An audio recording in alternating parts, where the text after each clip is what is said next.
अपने बेहज़ाद शाह का एक पुराना दोस्त, उसने एक हॉस्पिटल हाईवे पर तामीर किया है और उसमें बड़े बड़े डॉक्टर्स रखे हैं।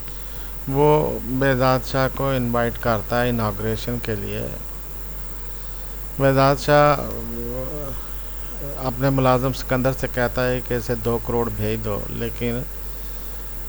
सिकंदर कहता है कि अगर आप खुद चले जाएंगे तो ज़्यादा अच्छा है। इतने में पारस बेहज़ाद अंदर दाखिल होती है और वो गुस्से में है और कुछ कहना चाहती है, लेकिन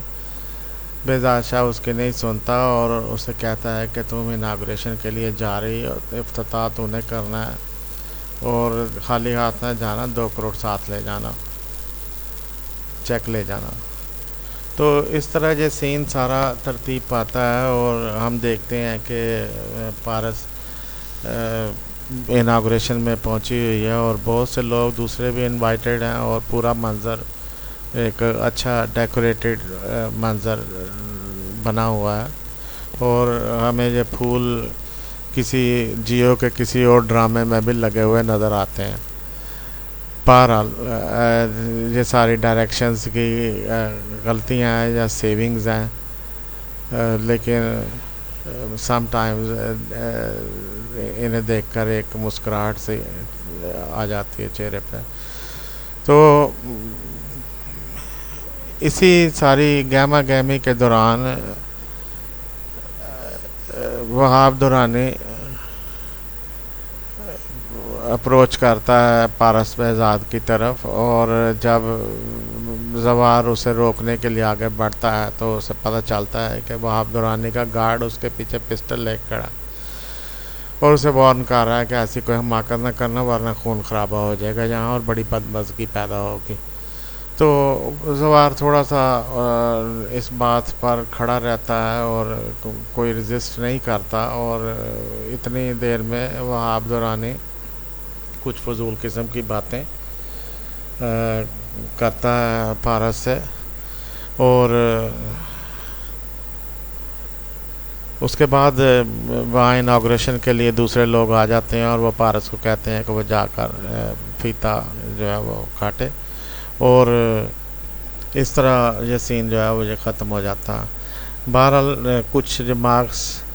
जवार के लिए भी एक्सचेंज होते हैं कि ये क्यों हर वक्त तुम्हारे साथ रहता है और इस तरह, और हम देखते हैं कि वहाब दुरानी कुछ अप्रोच कर रहा है, कुछ नाजेबा किस्म की बातें कर रहा है, और उसके बाद पारस उससे अलहदा होकर चले जाती है और इतनी देर में जवार भी अपना हाथ छुड़ाकर निकल जाता है, और यह सारा सीन जो है वो किसी बदमज़गी के बगैर मुकम्मल हो जाता। बहरहाल बाद में पारस उसको जवार को थोड़ा सा डांटती है कि तुम कहाँ थे,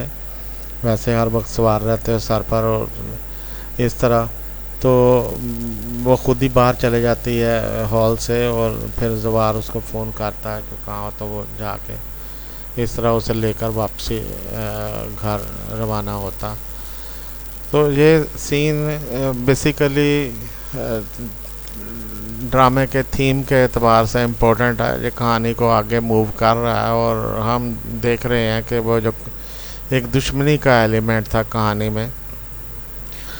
वो भी अभी चल रहा है। तो लव सीन्स के साथ साथ लव सीन्स जो स्ट्रेंजर्स के दरमियान हैं और अंडरस्टैंडिंग पैदा कर रहे हैं, इस तरह ये एनिमीज़ का आपस में रिलेशन भी एक इंटेंसिटी इख्तियार कर रहा है। पता नहीं कब से दुश्मनी होगी, लेकिन ड्रामे के अंदर ये वो वक्त दिखाया है जब उनकी दुश्मनी शिद्दत इख्तियार कर रही थी। तो इस तरह हम देखते हैं कि ड्रामे में एक मैनली सा एटमॉस्फेयर है, और दुश्मनियों और लड़ाइयों और इस तरह की चीज़ों की एक फ़िज़ा कायम है,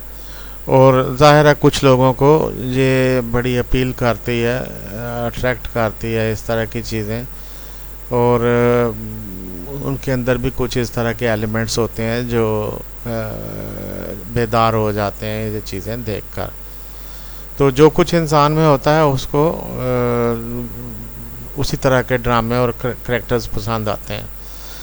तो जो लोग हीरो की जगह पर अपने आप को देखते हैं, कुछ लड़कियां हीरोइंस की जगह पर देखती हैं, कुछ लड़कियां, तो इस तरह कुछ विलनस किस्म के करैक्टर्स हैं तो वो विलनस करैक्टर्स को देखकर आइडियलाइज करते हैं, और नेगेटिव करैक्टर्स को आइडियलाइज करके उनसे बहुत कुछ सीख जाते हैं। तो ड्रामे की ये अपील जो होती है मुख्तलिफ लोगों के लिए मुख्तलिफ किस्म की होती है, और हर बंदा अपनी अंदर मौजूद सलाहियत के मुताबिक चीज़ों को पसंद करता। तो ये ड्रामा बहरहाल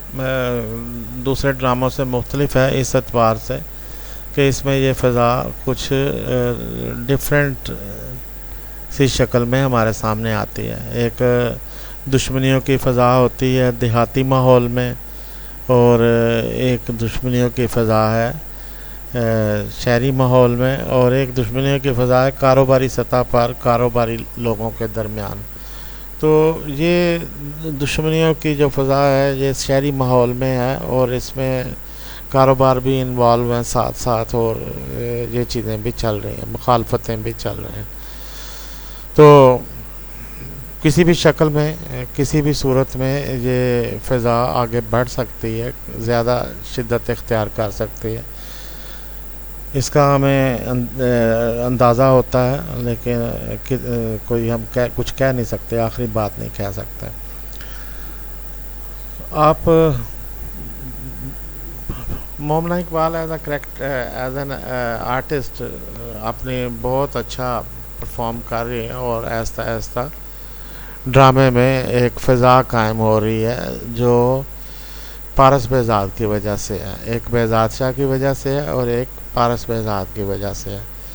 अगरचे ज़वार बख्त का करैक्टर बहुत मजबूत करैक्टर है और जुनैद ख़ान ने बड़ा अच्छा परफॉर्म किया है, लेकिन अगर हम देखें कि हमारे ज़हन पर कौन सी चीज़ सवार है, तो इसमें हो सकता है कि अभी ज़वार बख्त उस लेवल पर नहीं आया कि हमें ड्रामा जब ख़त्म हो जाता है तो हमें ज़वार बख्त याद आए। तो बहरहाल ज़वार की करैक्टर एक्टिंग बहुत अच्छी है और बड़ा अच्छा परफॉर्म कर रहा है, और सबसे मुख्तलिफ करैक्टर है, कोई ऐसा करैक्टर नहीं है जो दूसरे करैक्टर से जुड़ा हुआ हो और चेन का हिस्सा हो। तो ज़वार का करैक्टर एक अलहदा ही करैक्टर है जो किसी चेन का हिस्सा महसूस नहीं होता। तो इस हवाले से वो बड़ा इंडिविजुअल उसने परफॉर्म किया और अच्छा परफॉर्म किया है सारा। तो देखते हैं कि आगे